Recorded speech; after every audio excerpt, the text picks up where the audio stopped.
everybody, Matt Brown here. We're going to look at Love Buzz. We're finishing out the rest of the few songs that we have left on Bleach.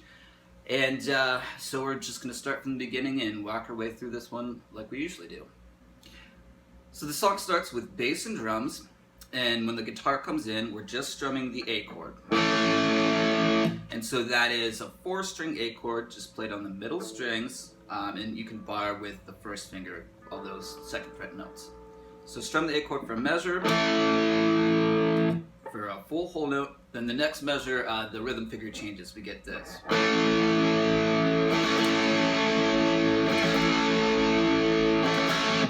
Alright, so that's what the quote rhythm guitar, I'm going to call it, is playing, and it continues to play that.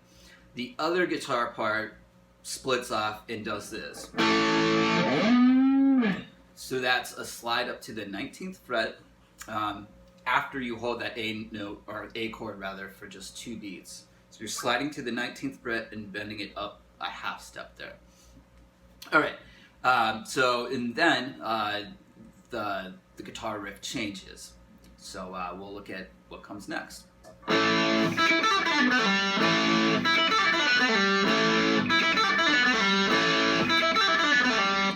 So we're strumming the A chord, holding it for a beat and a half, and then 2 16th notes on the high open E string. Then what you have is a sextuplet figure of, so it's 3/5 open with pull-offs. Then you're going to do the same thing on the B string. So still sextuplets. And then the last part is, so that's B, A, G, or 4/2 open on your G string. And the rhythm here is a little bit different. Instead of the sextuplets, it's 2 16th notes followed by an 8th. So again.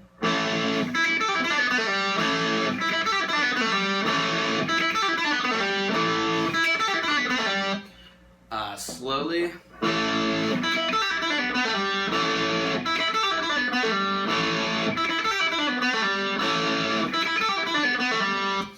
Alright, so maybe a good workout for your pull-offs if that's something you need to brush up on. Alright, the next riff is, it's played, and this is the main riff, it's played out of what's called the A Phrygian dominant mode, which is, it's the 5th mode of D harmonic minor. So the mode sounds like this.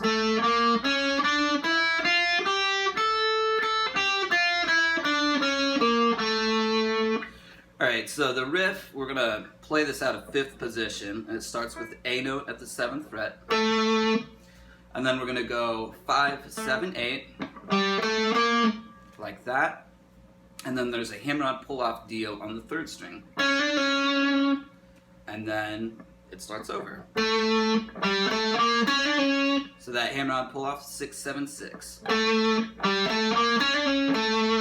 At the beginning of the riff on the tonic note, there's a little vibrato.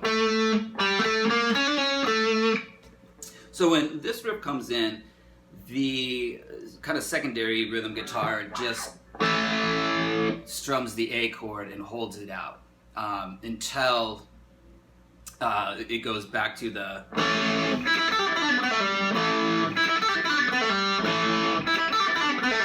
so there it goes back to the that type of strumming pattern.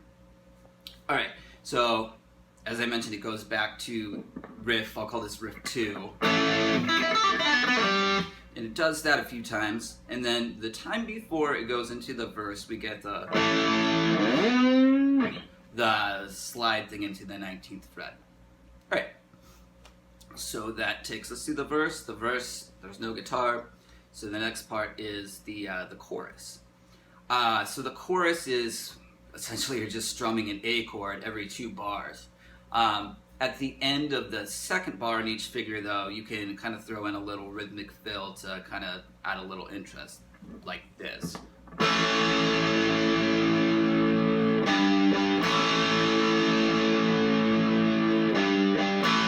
So that's just throwing in a G note on the end of 3 and the end of 4, every other measure.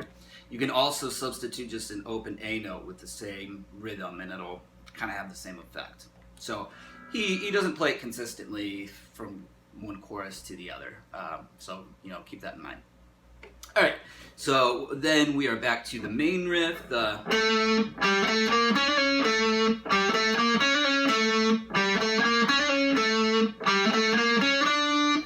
so 3 times the normal way, and then the 4th time is a little variation that leads into the guitar solo. So the last time sounds like this. So instead of it's just 6th to 7 and 8th notes there. All right, so as I said, this transitions into the guitar solo, so I'll kind of play this riff into the guitar solo so you can see how it transitions.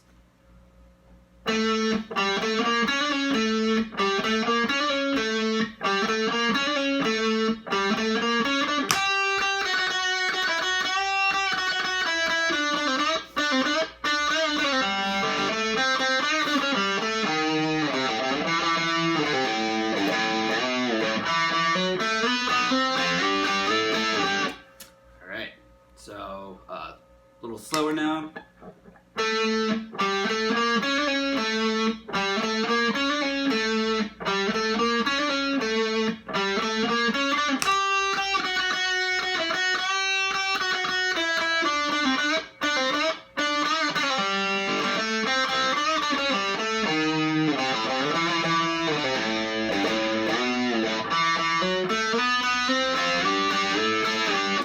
And we're back to that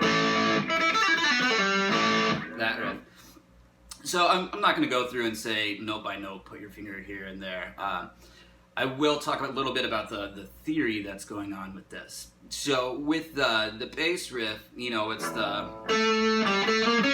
type deal. So you'd think, okay, I'll just use that scale over the solo. And that will work, but that kind of leads to sort of lame results. So what you can do in this type of situation is the Phrygian dominant scale it's a major scale in quality, so it's got the major third in it. But for a bluesier sound, you can use some pentatonic notes as well over this type of riff. Also, since there's no F or F sharp in the riff, you can use either an F or F natural in your solos. So at the beginning,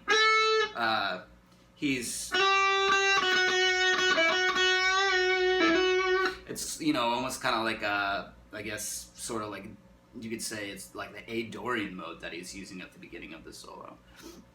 There are some flat 5, or the flat 5 blue note is used, so that's, you know, a note from the minor blues scale. So I mean, really you could say that he's combining the Dorian mode, the minor pentatonic, the minor blues scale, and the A Phrygian dominant mode all into this one's solo. So I'll run through it again and maybe kind of look out for the note choices that are going on with this. So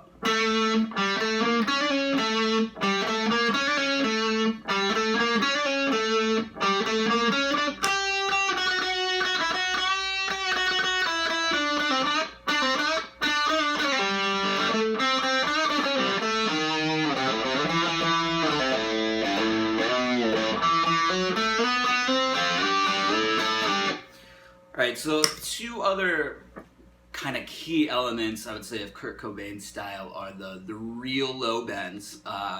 You know, you'll see those in a lot of his riffs, as well as like the solo to Serve the Servants has a lot of that kind of thing in it.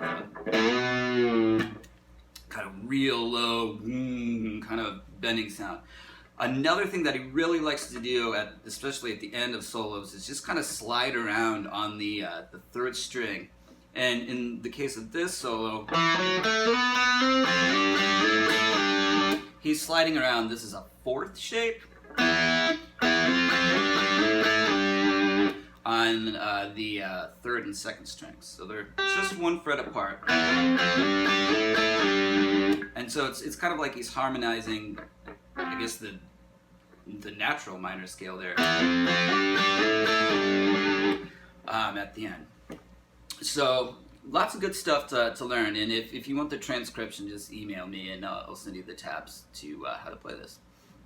Alright, so moving on, we have like a verse, you know, a lot of repeated material. There's a kind of a real noisy I guess you could call it a guitar solo type part later in this song. And he's just really just kind of making noise and bending strings, and I would turn on a wah and increase your gain a little bit for that section, and just kind of make it as nasty as possible.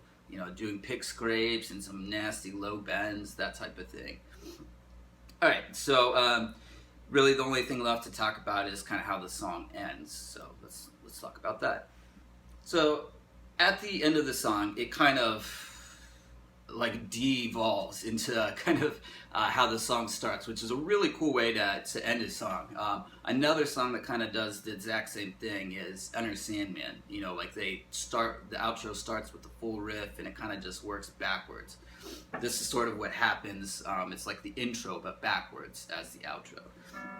So we've got the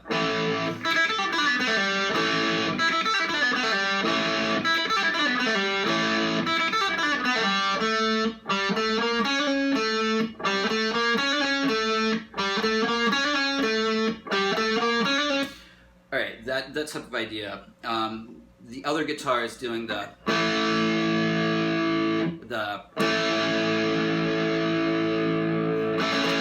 type deal there.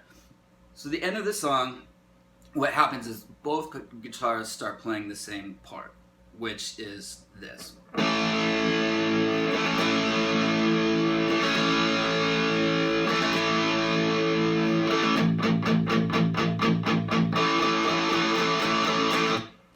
So we've got the A chord strum, the 16th note thing, and so that's just a one measure figure. And that happens 4 times, and then the ending is just we palm mute our A5 power chord for a full measure of 8th notes, and then the next measure we palm mute the first 8th note and then release the palm mute.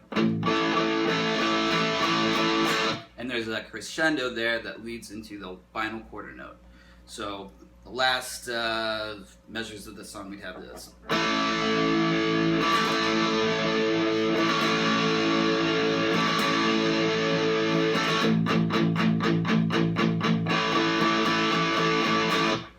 That is how this one ends.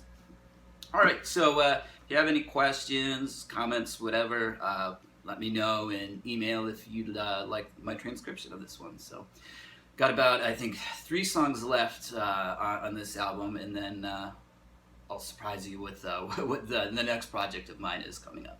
All right, so thanks a lot for watching. More to come.